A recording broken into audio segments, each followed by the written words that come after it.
লাইলাতুল কদর, এই কদরের রাতটা হচ্ছে এমন রাত যেটা খায়রুম মিন আলফি শাহর, 1000 মাসের চেয়েও সেরা। 1000 মাস লাগাতার ইবাদত করলে যে সওয়াব, কদরের রাতে ইবাদত করলে এর সমান সওয়াব হবে নাকি? সমান হবে না। আল্লাহ তাআলা বলেছেন খায়রুম মিন আলফি শাহর, না এর চেয়েও শ্রেষ্ঠ, এর চাইতেও বেশি। 1000 মাসে অর্থাৎ 1000 মাসে হয় 83 বছর 4 মাস। তো কদরের রাতে যদি আমরা ইবাদত করি তাহলে 83 বছর 4 মাস ইবাদত করলে যে সওয়াব, সে সওয়াব আল্লাহ তাআলা আমাদের আমলনামায় নসিব করবেন। তো আমরা যেন এই কদরের রহমত বরকত থেকে যেন আমরা বঞ্চিত না হই। তো রাসূল সাল্লাল্লাহু আলাইহি ওয়াসাল্লামকে সান্ত্বনা দেওয়ার জন্য, যে হে নবী আপনি চিন্তিত হবেন না, বনি ইসরাইলের অনেক লোক 1000 বছর হায়াত পেয়েছে, শত শত বছর ইবাদত করেছে, জিহাদ করেছে, তারা হায়াত পেয়েছে বেশি কিন্তু তারা কদর পায়নি। আর আপনার উম্মতকে আমি হায়াত দিয়েছি কম কিন্তু তাদেরকে কদর দিয়েছি। সুবহানাল্লাহি বিহামদি, লাইলাতুল কদর দিয়েছি, যে কদরের রাত 1000 মাসের চেয়েও সেরা। তো এই কদরের রাতকে আবার লাইলাতুন মুবারাকাও বলা হয়েছে। ইন্না আনসালনাহু ফি লাইলাতিন মুবারাকা, এটা বরকতময় রাত। ফিহা ইউফরাকু কুল্লু আমরিন হাকিম, সব বিজ্ঞচিত প্রাজ্ঞচিত বিষয়ের ফয়সালা হয়। এটা বেসিক্যালি একটা বাজেট রাত বলা যায়। এ রাতে আগামী 1 বছরে আমাদের কি ঘটবে না ঘটবে আল্লাহ তাআলা এটার বাজেট করেন, এটাকে রিভাইজ করেন। সো এই রাতটা অনেক গুরুত্বপূর্ণ। তো এই কদরের রাত এটা কবে, এটা স্পেসিফিক ছিল, মানে সুনির্দিষ্ট ছিল। রাসূল সাল্লাল্লাহু আলাইহি ওয়াসাল্লাম আমাদেরকে জানাতে চেয়েছিলেন কবে, কিন্তু রাসূল সাল্লাল্লাহু আলাইহি ওয়াসাল্লাম জানাতে পারেননি। সহিহ বুখারীতে এসেছে যে রাসূল সাল্লাল্লাহু আলাইহি ওয়াসাল্লাম খারাজান নবী সাল্লাল্লাহু আলাইহি ওয়াসাল্লাম লিয়ুখবিরানা বিলাইলাতিল কদর। উবাদা ইবনে সামিত রাদিয়াল্লাহু তাআলা আনহু বলেন রাসূল সাল্লাল্লাহু আলাইহি ওয়াসাল্লাম আমাদেরকে জানাতে বের হয়েছিলেন যে কবে কদরের রাতটা। ফাতালাহা রাজুলান মিনাল মুসলিমিন, হঠাৎ মুসলমানদের মধ্যে থেকে দুইজন ঝগড়া লাগলো, তর্ক লাগলো আর কি। রাসূল সাল্লাল্লাহু আলাইহি ওয়াসাল্লাম হঠাৎ করে ওই ঝগড়ার দিকে খেয়াল করলেন, ওইদিকে খেয়াল করে ওই তারিখটার কথা তিনি ভুলে গেলেন। ফারুফিআ, রাসূল সাল্লাল্লাহু আলাইহি ওয়াসাল্লাম বললেন আমার হৃদয় থেকে, অন্তঃকরণ থেকে এটাকে উঠিয়ে নেওয়া হবে। এখন আমি মনেই করতে পারছি না এটা কি 23 না 25 না 27 না 29, আমি মনে করতে পারছি না। এজন্য রাসূল সাল্লাল্লাহু আলাইহি ওয়াসাল্লাম বলেছেন যে তবে আমি এতটুকু মনে করতে পারছি, ফালতামিসুহা ফিল আশরিল আওয়াখিরি ফিল বিত্রি, রমাদানের শেষ দশকের বেজর রাত্রিগুলোতে তোমরা কদর তালাশ করো। বেজর রাতে যদি তোমরা কদর তালাশ করো তাহলে এই কদর সুনিশ্চিতভাবে তোমরা পাবে। তো এই জন্য স্কলাররা সবসময় বলেন যে লাস্ট 10 days অফ রমাদান খুব গুরুত্বপূর্ণ, সবচেয়ে the cream time of Ramadan. I repeat, এটা রমাদানের একেবারে মাহেন্দ্রক্ষণ। এই 10 দিনের যে কোনো 10 রাতের যে কোনো রাত কদর হয়ে যেতে পারে, বিশেষ করে অড নাইটসগুলো 21, 23, 25, 27 এবং 29, যে কোনো দিন হয়ে যেতে পারে কদর। সো বুদ্ধিমানের কাজ হচ্ছে আমরা যেন রমাদানের শেষ 10 রাতে লাগাতার একইভাবে একই স্পিডে আমরা যেন ইবাদত করি। কোনো রাতে বেশি করলাম, হয়তো 27-এর রাতে আমি খুব ভাব গাম্ভীর্য নিয়ে খুব আবেগ নিয়ে ইবাদত করলাম, কিন্তু হয়ে যেতে পারে যে এবছর কদর ছিল 25-এর রাতে, হতে পারে না? পারে। তো আমরা তো মিস করে ফেললাম। তো আমরা যেন মিস না করি। বুদ্ধিমানের কাজ হবে সমান তালে ইবাদত করা। এবং এটা এত গুরুত্বপূর্ণ, রাসূল সাল্লাল্লাহু আলাইহি ওয়াসাল্লাম এত এমফাসাইজ করে কোনো রাতের কথা বলেনি। আরবি মাস অনুযায়ী 354টা রাতের মধ্যে সবচাইতে শ্রেষ্ঠ রাত, সবচাইতে শ্রেষ্ঠ রাত সূর্য ডোবার পর থেকে হাত্তা মাতলাইল ফাজর, ফজরের সূচনা লগ্ন পর্যন্ত শান্তিময় এ রাত, বরকতের এ রাত। রাসূল সাল্লাল্লাহু আলাইহি ওয়াসাল্লাম বলেছেন মান হুরিমা খায়রাহা ফাকাদ হুরিম, যে কদরের বরকত থেকে খায়ের থেকে বঞ্চিত হলো সে আসলেই বঞ্চিত। হি ইজ দ্য লুজার, সে হতভাগা, সে পোড়া কপাল, সে বঞ্চিত। মান হুরিমা খায়রাহা ফাকাদ হুরিম, যে কদর পেল না সে হতভাগা। এখন আমরা কি হতভাগা হতে চাই? আমরা তো শুরুতে অনেক হোপফুল ছিলাম, এত এত ব্লেসিংস, এত এত বরকত, রহমতের ফলগুধারায় আমরা প্লাবিত হচ্ছি রমাদানে। তা আমরা তো হতভাগা হতে চাই না। তো আমরা যেন এই শেষ 10 দিন এক তালে আন্তরিকতার সাথে ঈমান ও ইহতিসাবা আমরা যেন ইবাদত করি। সম্মানিত ভাই এবং বোনেরা, তাহলে আমরা সৌভাগ্যশীলদের অন্তর্ভুক্ত হতে চাই, হতভাগা হতে চাই না। আমরা এবার একটু শুনবো যে রাসূলুল্লাহ সাল্লাল্লাহু আলাইহি ওয়াসাল্লাম কদরের রাতগুলোতে কি কি ইবাদত করতেন। আমি খুঁজে 5টা আমলের কথা পেয়েছি বিশেষভাবে, কমন যে আমলগুলো সেগুলো তো ছিলই, বিশেষভাবে 5টা কাজ রাসূল সাল্লাল্লাহু আলাইহি ওয়াসাল্লাম কদরের রাতে করতেন। 1 নম্বর কাজ হচ্ছে তিনি সারা রাত জেগে ইবাদত করতেন এবং পরিবারের লোকদেরকে ঘুমোতে দিতেন না, উঠিয়ে দিতেন। বছরের অন্য কোনো সময়ে সারা রাত জেগে ইবাদত করার কোনো নজির রাসূল সাল্লাল্লাহু আলাইহি ওয়াসাল্লামের জীবনে ছিল না, সব রাতে ঘুমাতেন। আমি জোহর বারুতে একটা কনভেনশনে the daily routine of prophet সাল্লাল্লাহু আলাইহি ওয়াসাল্লাম একটা আলোচনা করেছিলাম, যেখানে রাসূল সাল্লাল্লাহু আলাইহি ওয়াসাল্লামের দৈনন্দিন জীবনের রুটিন আলোচনা করেছিলাম। সেখানে আমরা বলেছি যে রাসূল সাল্লাল্লাহু আলাইহি ওয়াসাল্লামের দৈনন্দিন অভ্যেস ছিল তিনি এশার পরেই তাড়াতাড়ি ঘুমিয়ে পড়তেন আর মিড নাইটে উঠতেন। রাসূল সাল্লাল্লাহু আলাইহি ওয়াসাল্লামের কর্মদিবস শুরু হতো মিড নাইটে, আমাদের তো সকালে কারো আরো অনেক পরে শুরু হয়। রাসূল সাল্লাল্লাহু আলাইহি ওয়াসাল্লামের কর্মদিবস শুরু হতো বেসিক্যালি মিড নাইটে। এশার পরে কথাবার্তা না বলে আগে ঘুমোতে যেতেন, মিড নাইটে উঠতেন, কিন্তু ঘুমাতেন, ঘুম ছাড়া রাত কাটাতেন না। সারা বছরের এটা ছিল যে এশার পর ঘুমোতে যেতেন, except the last 10 days of Ramadan. রমাদানের শেষ 10 রাতে রাসূল সাল্লাল্লাহু আলাইহি ওয়াসাল্লাম ঘুমাতেন না। এই 10 দিনের ব্যাপারেই পাওয়া যায় সারা রাত জেগে তিনি ইবাদত করতেন। আম্মা জান আয়েশা রাদিয়াল্লাহু তাআলা আনহা বলেন ইদা দাখালাল আশরু আহিয়াল লাইলা ওয়া আইকাযা আহলা ওয়া জাদ্দা ওয়া শাদ্দাল মিজার। রমাদানের শেষ দশক যখন আসতো, রাসূল সাল্লাল্লাহু আলাইহি ওয়াসাল্লাম সারা রাত জেগে ইবাদত করতেন। পরিবারের সদস্যদেরকে জাগিয়ে তুলতেন, স্ত্রীদের ঘুমাতে দিতেন না, জাগিয়ে তুলতেন। ফাতেমা রাদিয়াল্লাহু তাআলা আনহার ঘর পাশেই ছিল, তাদেরকে যে জাগাতেন এবং নিজে সারা রাত ইবাদত তো করতেনই। জাদ্দা ওয়া শাদ্দাল মিজার, খুবই বলিষ্ঠভাবে, খুব মজবুতভাবে কোমরে গামছা বেঁধে নামার একটা এক্সপ্রেশন এখানে দেওয়া হয়েছে। মিজার, ইজহার মানে হচ্ছে বাংলা করলে হয় লুঙ্গি। লুঙ্গি আমরা যখন খুব শক্ত কোনো কাজ করতে যাই তখন তারা কি করে, খুব টাইট করে লুঙ্গিটা বাঁধে। তার মানে বোঝানো হচ্ছে রাসূল সাল্লাল্লাহু আলাইহি ওয়াসাল্লাম কোমরে ভালো করে লুঙ্গি বেঁধে বা গামছা বেঁধে আটগাট বেঁধে নামতেন শেষ 10 দিনের জন্য। এই সময় তিনি মানে কাউকে কেমন যেন চিনতেন না, সবসময় ইবাদতে মগ্ন থাকতেন। এটা আমরা করতে পারি যে শেষ 10 দিনে, আর যেহেতু 3 দিন বাকি, আমরা একটা স্পেশাল প্ল্যান করতে পারি যে আমরা আমাদের সর্বোচ্চটুকু উজাড় করে দিয়ে লাস্ট 10 ডেজ অফ রমাদানের এই বরকত আমরা হাসিল করবো, এটা যেন আমাদের মিস না হয়। তাহলে এটা আমরা একটা পেলাম। 2 নাম্বার হচ্ছে ইতিকাফ করা। রাসূলুল্লাহ সাল্লাল্লাহু আলাইহি ওয়াসাল্লাম রমাদানের শেষ 10 দিন ইতিকাফ করতেন। আমাদের আয়েশা রাদিয়াল্লাহু তাআলা বলেন, কানা ইয়াতাকিফুল আশরাল আওয়াখির মিন রমাদান। রমাদানের শেষ দশকে তিনি ইতিকাফ করতেন। হাত্তা তাওয়াফাহুল্লাহ, ওনার ইন্তেকালের আগ পর্যন্ত এই অভ্যাসটাই তিনি জারি রেখেছেন। সুম্মা আতাকাফা আজওয়াজুহু মিন বা'দি, তারপরে ওনার স্ত্রীরা ইতিকাফ করেছেন। আরেক বর্ণনা এসেছে ইয়াতাকিফু কুল্লা রমাদান 10 আইয়াম, প্রতি রমাদানে তিনি 10 দিন ইতিকাফ করেছেন। কিন্তু যেই বছর তিনি ইন্তেকাল করবেন সে বছর তিনি 20 দিন ইতিকাফ করেছিলেন। প্রতি রমাদানে 10 দিন, আর যে বছর ইন্তেকাল করবেন সে বছর কয় দিন? 20 দিন তিনি ইতিকাফ করেছিলেন মসজিদে নববীতে। তাহলে আমরা এই রমাদানের শেষ দশকে এটা করতে পারি। 2 নম্বর পয়েন্ট হচ্ছে ইতিকাফ করা। যারা আমরা করিনি তারা আমরা ইতিকাফ করতে পারি। আমাদের আইআইএম এর মসজিদ এটা ইতিকাফের জন্য একটা উর্বর জায়গা। আমরা যখন এই ক্যাম্পাসে ছিলাম তখন দেখেছি যে এখানকার ইতিকাফের পরিবেশ যে এত সুন্দর, এটা কল্পনাই করা যায়। অসাধারণ পরিবেশ। আপনি যদি ইতিকাফ নাও করেন, রাত 2টা বা 3টার দিকে সেন্ট্রাল মস্কে এসে বসে থাকলেও হবে। রাত 2টা 3টার দিকে এসে বসে থাকলে দেখবেন যে কেউ সেজদায় পড়ে কান্না করতেছে, কেউ হালাকা করতেছে, কেউ তাসবিহ পড়তেছে, কেউ কোরআন তেলাওয়াত করতেছে। মানে এত সুন্দর পরিবেশ, ওটা দেখলেই আপনার ইবাদত করতে মন চাইবে। তো আমরা যেন ইতিকাফ করার চেষ্টা করি। ইতিকাফ করতে না পারলে শেষ দশকের রাতগুলো যেন মসজিদে কাটানোর চেষ্টা করি, তা না পারলেও বাসায় যেন এই রাতগুলো আমরা মিস না করি।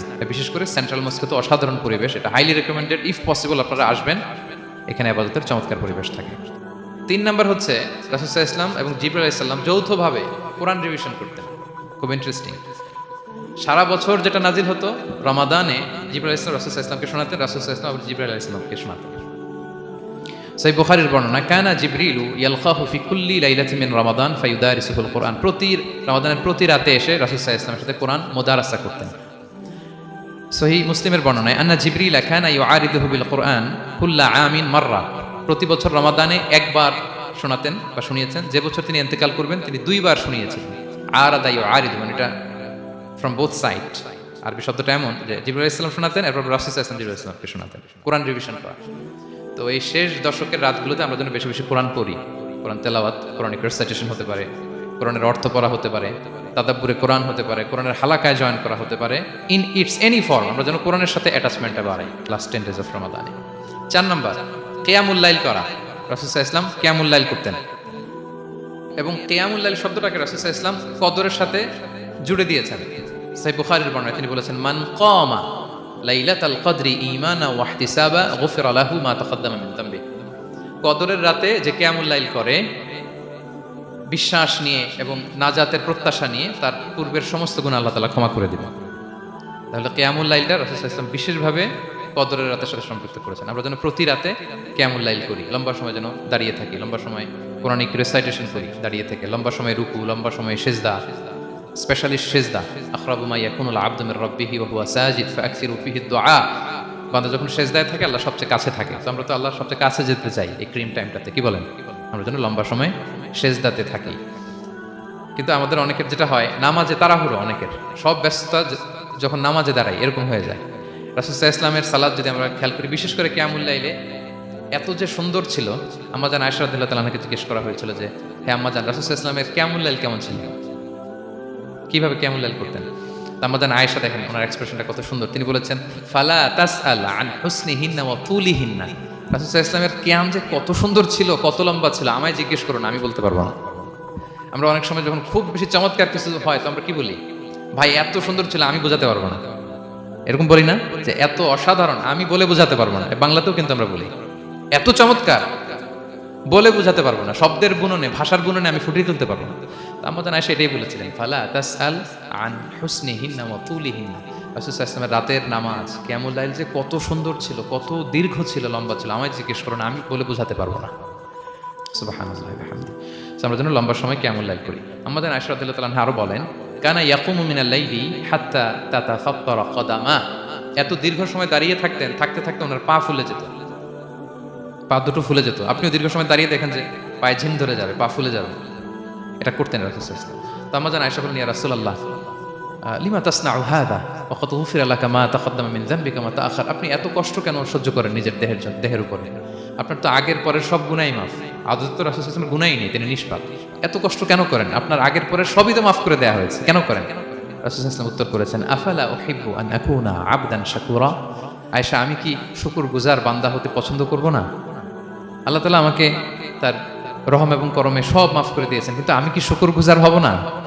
আমি কি আমার রোলটা প্লে করব না? আমি কি নিজেকে সঁপে দেব না আল্লাহ তাআলার কাছে জায়নামাজে? তো এটা ছিল সংক্ষেপে রাসূল সাল্লাল্লাহু আলাইহি ওয়াসাল্লামের কিয়ামুল লাইলের ধরন। এভাবে তিনি দীর্ঘ সময় কিয়ামুল লাইল করতেন। আমরা যেন এটা করি। সেন্ট্রাল মস্কে কিয়ামুল লাইল এবছর নিশ্চয়ই হচ্ছে, আমরা যেন অংশগ্রহণ করি। 5 নম্বরে রাসূল সাল্লাল্লাহু আলাইহি ওয়াসাল্লাম দোয়া করতেন। এই কদরের রাতগুলোতে খুব বেশি বেশি দোয়া করতেন। দোয়া নিয়ে আমরা একটা জুমার খুতবা দিয়েছিলাম, সেখানে আমরা বলেছিলাম যে দোয়া হতে হবে খুব আন্তরিক দোয়া, রোবোটিক দোয়া যেন না হয়। আপনার আবেগ, ভালোবাসা, মনের মাধুরী মিশিয়ে, চোখের পানি মিশিয়ে, অশ্রু সিক্ত করে এই দোয়াটা করতে হবে, তাহলে সে দোয়া আল্লাহর কাছে কবুল হবে। আমরা যেন আমাদের ভাব, আবেগ সব ঢেলে দিতে পারি আমাদের দোয়াতে, আমাদের সেজদায়, আমাদের কিয়ামুল লাইলে। এবং যে কোনো ভাষায় কোরআনিক দোয়াগুলো রেকমেন্ডেড, হাদিসের মাসুরগুলো রেকমেন্ডেড। তাছাড়া আপনার নিজের ভাষায় আপনার কি চাওয়া, আপনার কি আকাঙ্ক্ষা, আপনার মনের কষ্ট, যাতনা সবকিছু আপনি আল্লাহ তাআলার কাছে পেশ করুন। এবং আম্মা জান আয়েশা জিজ্ঞেস করেছিলেন, ইয়া রাসূলুল্লাহ, আমি যদি কদর পেয়ে যাই আমি কি বলবো এ রাতে? মা আদউ, কি দোয়া করব? রাসূল সাল্লাল্লাহু আলাইহি ওয়াসাল্লাম বললেন, তাকুলিন, আয়েশা তুমি বলবে, আল্লাহুম্মা ইন্নাকা আফুউন তুহিব্বুল আফওয়া ফাআফু আন্নী।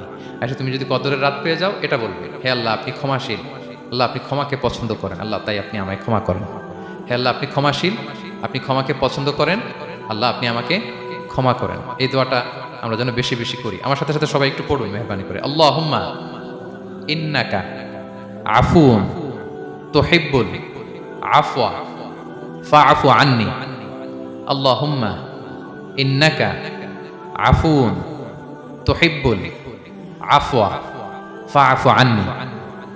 হে আল্লাহ আপনি ক্ষমাশীল, আপনি ক্ষমা করাকে পছন্দ করেন, আল্লাহ আমাকে ক্ষমা করেন। আমরা আমাদের নিজেদের ভাষায় অনেক দোয়া করতে পারবো, কিন্তু রাসূল সাল্লাল্লাহু আলাইহি ওয়াসাল্লামের শেখানো দোয়াগুলো এটা হচ্ছে মানে very precise in wording but comprehensive in meaning. এটার অর্থ, এটার আবেদন এটা অনেক বেশি। আমি অনেক 10টা 20টা বাক্য বলে এত সুন্দর কথা মিলাতে পারবো না। রাসূল সাল্লাল্লাহু আলাইহি ওয়াসাল্লাম যেটা শিখিয়ে দিয়েছেন, আগে আল্লাহর প্রশংসা করলাম, আল্লাহ আপনি ক্ষমাশীল, আবারও প্রশংসা, আল্লাহ আপনি তো ক্ষমা করাকে পছন্দ করেন। যেটা আপনি পছন্দ করেন না ওইটা তো চাচ্ছি না, যেটা আপনার পছন্দ, যেটা আপনি করতে ভালোবাসেন, গাফিরিয যামবি ওয়া কাবিলিত তাওব, আপনি ক্ষমা করাকে পছন্দ করেন, তওবা কবুলকে আপনি পছন্দ করেন, তো সেটাই তো চাচ্ছি আপনার কাছে, আপনি আমার তওবা কবুল করুন, আল্লাহ আপনি আমাকে ক্ষমা করুন। সো এই দোয়াটা প্রত্যেক রাতে যেন আমরা বেশি বেশি করি সম্মানিত সুধী। এবং এই যে রিমাইন্ডারগুলো শুনলাম, এটা রমাদানের পরেও যেন আমরা অব্যাহত রাখি। এবং এই রমাদানে আমরা যা শিখলাম, যেটা করলাম, এটার ইম্প্যাক্ট যেন রমাদানের পরেও আমাদের মধ্যে থাকে। আমাদের অনেকের এটা হয় যে রমাদানে আবেগে অনেক আলোচনা শুনে, ক্ষমার মাস এটা জেনে এত আবাদত, রমাদান নাই আবাদত নাই, এরকম হয়ে যায়। এটা যেন না হয়, বরং এটার একটা পরশ যেন আমাদের হোল দ্য ইয়ার লং থাকে। রমাদানের পরেও সে মেহেরবান আল্লাহ তাআলা কিন্তু আমাদের জন্য আছেন। তিনি প্রতি রাতে শেষ রাতে নেমে আসেন, এসে ডাকতে থাকেন, কার ক্ষমা লাগবে ক্ষমা চাও, ক্ষমা করো, কে বিপদে পড়েছো বলো, আমি উদ্ধার করবো। তো তিনি আরশের উপর থেকে প্রথম আসমানে নেমে আসলেন দেওয়ার জন্য। আমি ঘুম থেকে জাগতে পারলাম না, নেওয়ার জন্য। এটা হইলো প্রাইম মিনিস্টার আনোয়ার ইব্রাহিম আমাকে একটা অ্যাওয়ার্ড দিবে, লেটস সে হোটেল ইন্টারকন্টিনেন্টাল, উনি এসে বসে আছে, বাট আমি যেতে পারিনি। এটা হয় না। আল্লাহ তাআলা প্রতি রাতে শেষ রাতে এসে বলেন কার কি লাগবে দাও। তিনি নেমে আসেন বা বিশেষ মনোনিবেশ করেন প্রথম আসমানে এসে, কিন্তু আমরা যে নিব সেই সময়টুকু আমাদের হয় না। আমি শুরুতে এভাবে শুরু করেছিলাম যে রমাদান এটা হচ্ছে it's a month of hope, এটা আশা জাগা নিয়ে একটা মাস। এই মাসের যে রহমত বরকতের যত যত হাদিস কোরআনের আয়াতগুলো আমরা বলেছি, এগুলো শুনলে আমাদের মধ্যে একটা আশা জাগে, আশাবাদী হয়ে উঠি যে আমার এই মাস আমার মুক্তির মাস, আমি মুক্তি পাবো। কিন্তু at the same time it's a month of warning, এটা আবার সতর্কতারও মাস। রাসূল সাল্লাল্লাহু আলাইহি ওয়াসাল্লাম বলেছেন রোজা রেখে যে মিথ্যা ছাড়লো না, পাপ ছাড়লো না, তার ধ্বংস। আবার 3বার তিনি আমিন বলেছেন। বেসিক্যালি এটা একটা বদদোয়া যে মান আদরাকা রমাদান ওয়া লাম ইগফার লাহ, যে রমাদান পেয়েও নিজের গুনাহ ক্ষমা করতে পারলো না, তার ধ্বংস। সো আমরা আশাবাদী হব। আল ইমান উবাইনাল খাউফি ওয়ার রাজা, বিশ্বাস হচ্ছে আমার মধ্যে ভীতিও কাজ করবে, আবার আমার মধ্যে একটা হোপ থাকবে, এটাই ইমান।